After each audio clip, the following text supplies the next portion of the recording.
All right, guys, welcome, welcome, welcome. So we are here this evening, or whenever you end up seeing or hearing or listening to this recording.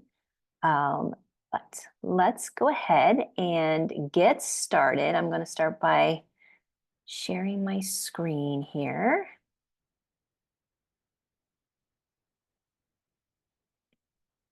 All right, so welcome everybody. So glad you are tuning in. All right, so this is a meal planning and prep workshop. And one of the things that I find to be the most important, especially when it comes to starting out on a fat loss journey, is to do everything in your power to have control and be intentional around your nutrition. And when you set yourself up for success in that area, you are going to be hitting a home run when it comes to your nutrition. So, one thing to keep in mind is, this process is really, I see this on a continuum because I work with people who are fairly well versed in this practice of meal planning and prep. And then I work with people who don't do it at all. So hopefully, wherever you are on that spectrum, you find some good tips and tools here, or maybe, if anything, a reminder of why this is so important. So realistically, what are we trying to solve when we use a meal planning process? Well, typically it comes down to, of course, number one, having a goal. You have a specific either body composition goal, fat loss goal, health goal, something where nutrition can solve that problem for you, right? So we want to make sure we have that goal in place. Also, a lot of the women I work with, very, very busy, right? Juggling the kids, the household, their careers, trying to take care of themselves in some capacity. So, no matter what, you're going to eat, right? So, because you're going to always make a decision about what you're going to eat, it's always best to be making that decision in advance as opposed to in the moment. When you're making decisions in the moment, it's not going to be the best decision or the one that's most aligned with your goal. And of course, if your goal is to eat healthy, you want to make sure that you have a routine around that, right? We don't miss out on brushing our teeth because we don't feel like it or because we get too busy, right? We always brush our teeth because we know about the benefits of what that can do for our dental health. Same thing goes for our nutrition, for our overall health and well-being. The more routines you can make around it, the less second guessing, the less emotions you put around it, the more successful you will be. All right, so today my goal for you is to have action steps to take so that you can feel in control of this process. I love this saying, failing to plan is planning to fail. It's very true. And I think sometimes when we think about, and sometimes there's this evolution of meal planning, right? A lot of times people think about the time when they were either on their own or maybe they were in college, right? Where you could get away with eating things whenever and wherever you were. But especially when you have a family involved, you've got a very tight schedule that you have to adhere to. Um, Planning around those parameters is so imperative. So you have to shift your mindset around it and really think about, if I am going to be successful with my goals, with my nutrition, I have to plan for them. And of course, who doesn't like to save money, right? Especially these days. So, one really strong benefit to meal planning and doing some prep work as well is that you will save money, right? You are not going to be running to the grocery store 5 different times throughout the week because you'll have your plan and hopefully you'll only be at the grocery store once, maybe twice at most. You're going to be avoiding food waste because you've got designated um, designated plan for the food that you purchase. So it won't go bad, it won't go to waste. And hopefully you will also avoid having to run out and do carry out or takeout, right? We always know that outside food is going to be more expensive than the food that you're going to be able to prepare at home. Some other benefits to meal planning, you're going to save time, right? Again, we talked about, you're going to make a decision one way or another. So if you're in the moment, you're probably going to take longer to make a decision because it's going to be a whole lot of different factors that are going to have to play into that decision. It's going to help you eat those balanced and healthy meals, right? Making a decision in advance is going to help you make the best decision possible. You'll also do a better job with eating an appropriate amount of calories, right? If you know, especially if you have a whole day's worth of meals planned out, you understand what breakfast, lunch, and dinner are going to look like as a combination. That's going to help you not overshoot any of those meals. It's going to help you eat with a balanced approach as you approach your day. And of course, keeping those undesired foods hard to resist, undesired in the sense that they're not going to be aligned with your goals, but also those hard to resist foods that you might overeat and blow your calorie budget essentially. And of course, sometimes not make you feel good, right? So all of these factors and all of these things that I'm going to teach you tonight are going to help you have a more balanced and healthy diet. This is really the goal. We want to make sure that nutritious eating is at the forefront.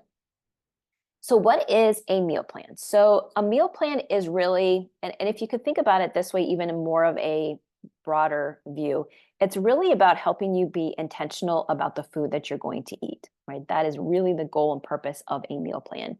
When we break that down into its component parts, realistically, it's your schedule, right? It's what you are serving for food that week. And in an ideal world, you're going to have everything from breakfast, lunch, dinner, snacks, drinks, right? It's going to be everything that everyone is eating in your entire household. Now, that being said, what I tell people is if you're somebody who is already, you have a minimal meal planning process or maybe no meal planning process at all, I would suggest starting with the plan or the meal that feels the most chaotic first. And then you can always add on after that. But first, gain control around where you feel you could benefit from having the most control. So when I talk about meal planning, we always want to start with, like, what is the food philosophy, right? What are the main priorities of the food that you're going to be serving in your household? What kind of slots do they need to fit into, right? Is it budget friendly? Is it gluten-free, right? Is it quick and easy to prepare? Is it that it makes leftovers? Is it that it follows more of a specific nutritional philosophy, right? More lean proteins, veggies, whole grains. So first and foremost, prioritize what it is that you're really trying to accomplish. What are the top, maybe 2 or 3 things that are going to be the most important for you and your family? Then from there, you're going to start to create a master list. Now, this master list is going to encompass, and I would ideally break it out by meal, right? So breakfast and lunch, maybe it has a few ideas for each thing. Dinner most likely is going to have the broadest number of options. Typically, you're eating with maybe more than just yourself. You're eating with your whole family. Typically, breakfast and lunch might be a little bit more of a solo meal, so you don't necessarily need to have as many varied options. So break it down by meal. And then again, if dinner is more of the trouble or chaotic meal, then I want you to start there. And try not to pick anything that the whole family is going to despise, right? Like if your son hates salmon, maybe try to leave salmon dishes off the list. But here's the other thing too, and I hear this a lot is, my kid's really picky, or my kids are really picky, or this child will eat this and this child will eat that. I've worked with a food educator in my Reshape You program. I brought her in to speak with my clients, and she really talks about this philosophy where you should be exposing your kids, right? Even though they might not eat a certain thing, they need to have a certain number of exposures before they typically will come around. The goal for your children is you want to teach them what they should eat, not that they only eat what they want to eat. Because if they are being taught that they can eat whatever they want to eat, and that's really what is appropriate, they're going to have to undo a lot of challenging food habits down the road. So make sure that you're exposing your kids to everything. Maybe picking one thing on at least that you know that they will eat for sure, so they do get some calories in. That's going to be an approach that's going to help your kids really learn how to have a balanced approach to eating. Now, if you're listening to this and you're saying we're not even close to that, and you could benefit from a food educator working one-on-one with you, let me know, and I can refer you out. Okay.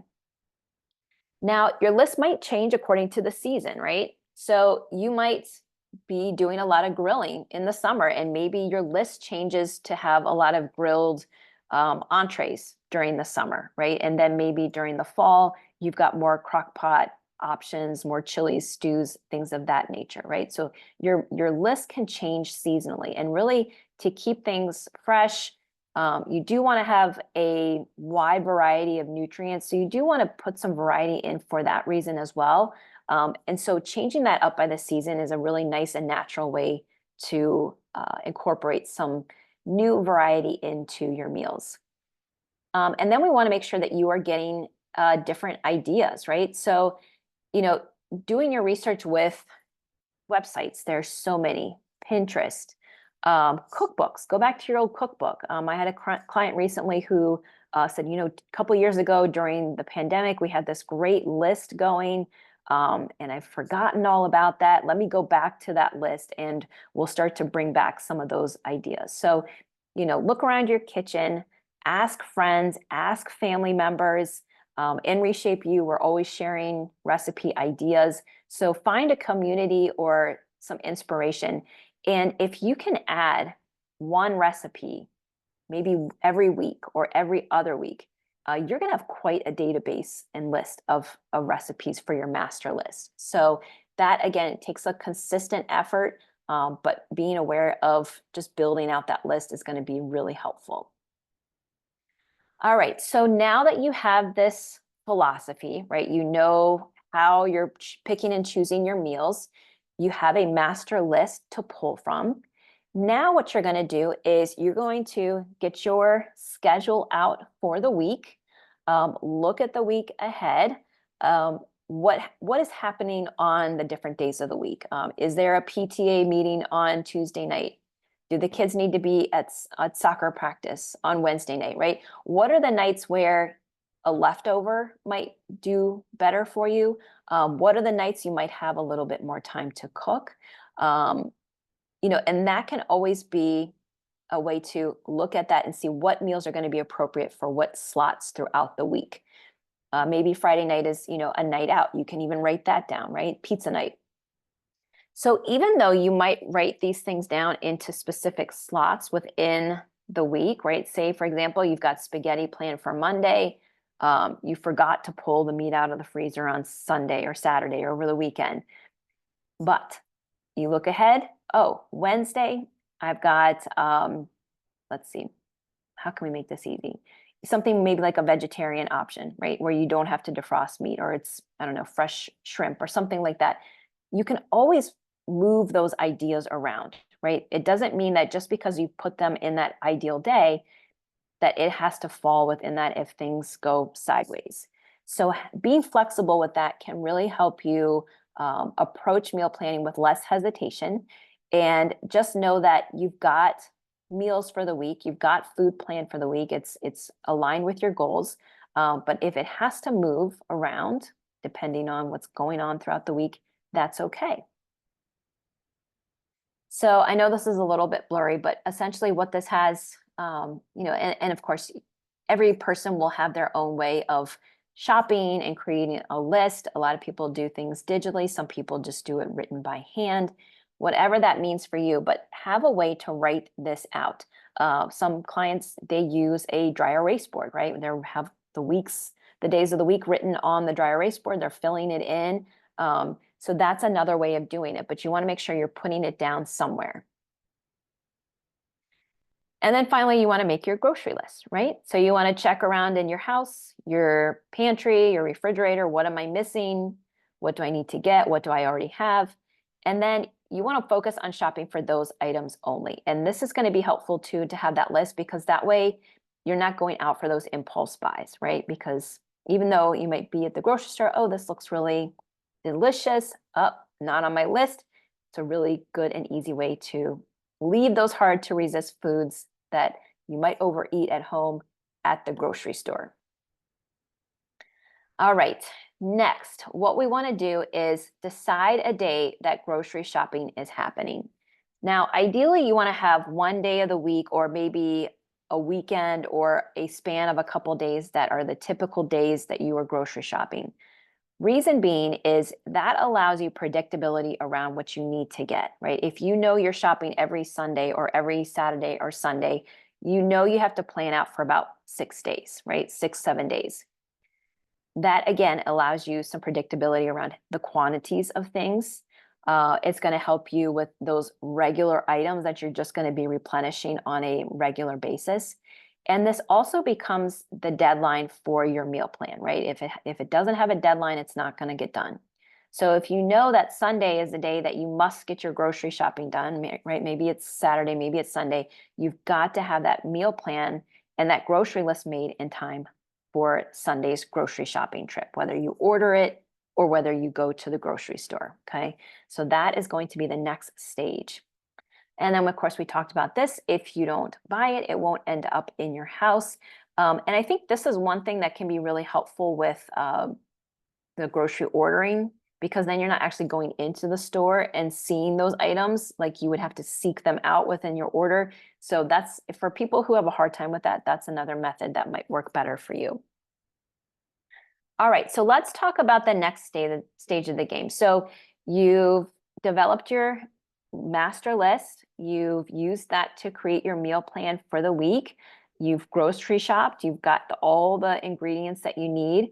Now we need to make sure that what is the planning or the preparation that we need to do around what's coming down the pipeline, so to speak, right? What are we doing in advance so that we can ensure that the meal that we have planned gets done, gets cooked, gets prepared, right? So meal prep is really anything that you would do in advance. So this can be different for everyone, and it can encompass a lot of different things. But really the goal is to make sure you have available what you need. And a lot of times people envision meal prep. This looks delicious, by the way.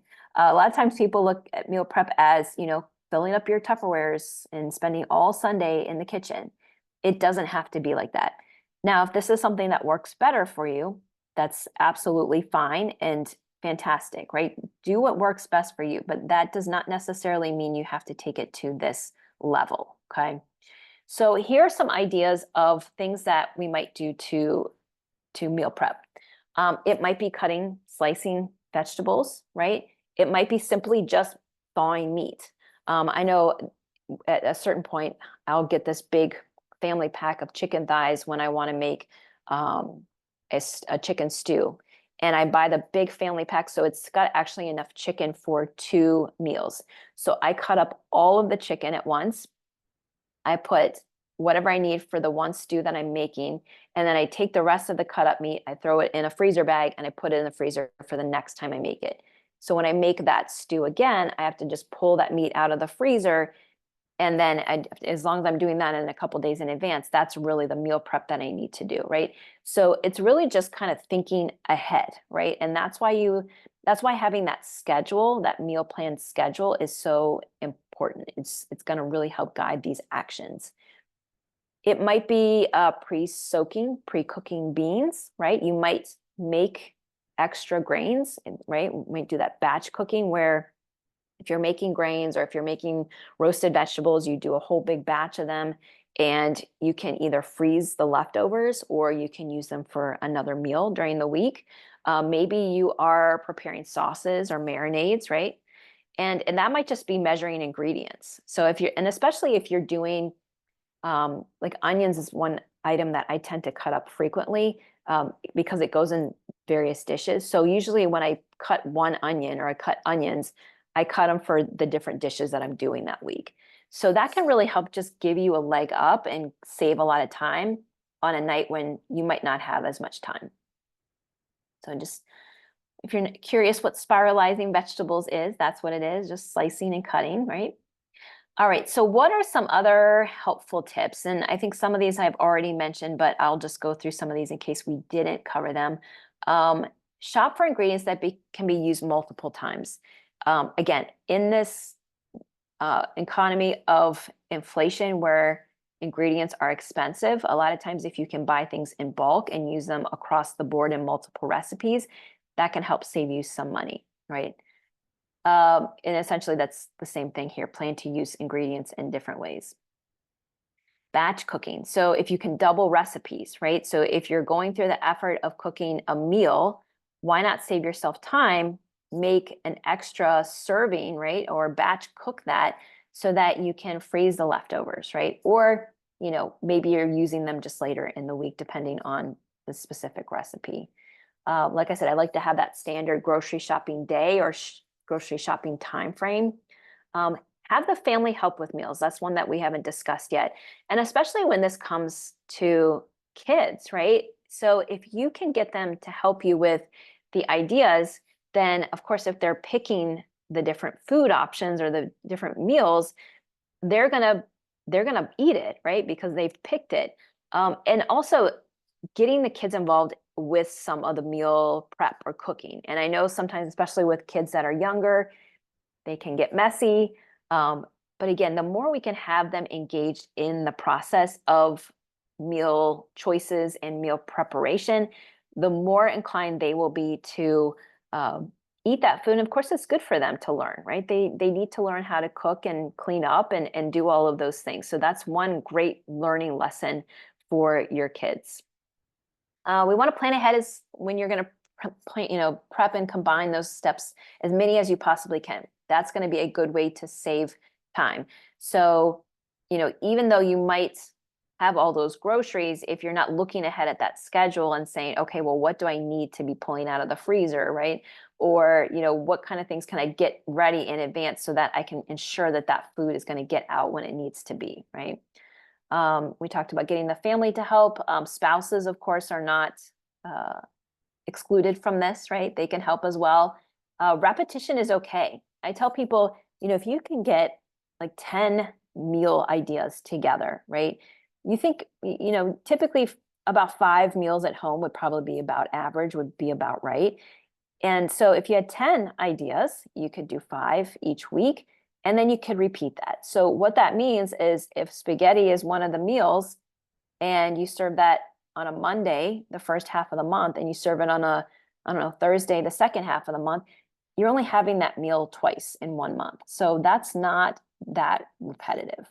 So it doesn't take as many ideas as you think it might. Make sure you plan your snacks. This is one downfall I see often. A lot of times people will forget that they get hungry in between meals or they're on the road or things like that. Make sure you have snacks available as well. Plan WSHTF, right? When stuff hits the fan. I won't swear. I won't curse in this one in case kids are listening. But we know things go sideways, right? And it's better to have backup plans because we all know that life happens. It's not a question of if, it's just a question of when. So making sure that you have those backup plans in place. And this is another really nice thing about meal planning is over time, not only are you going to get more efficient and faster at this process, but you're going to also learn from your mistakes, right? There's no failure, there's only feedback. So make this a dynamic process. When things don't seem to be working, go ahead and change it up. When things are working great, stick with those things, right? We want to stick with what's working. We want to change what's not working. So your mission, should you choose to accept it, if you're not already meal planning, you can start anytime, right? You don't have to wait until next week or next month or anything like that. if you want a meal planner and you don't have one, let me know and I can send you one. But having a nice meal planner that you enjoy working with and that works for you and your system is going to be the way to go. So make sure you've got that planning template. You want to make sure you've got that list, right? Your master list. You want to make sure you've got your grocery checklist, right? What do you need to buy? What do you already have? And try to stick to those meals, right? So once you've decided that that's what you're going to have, try to stick with it. Now, of course, those days can move if they need to.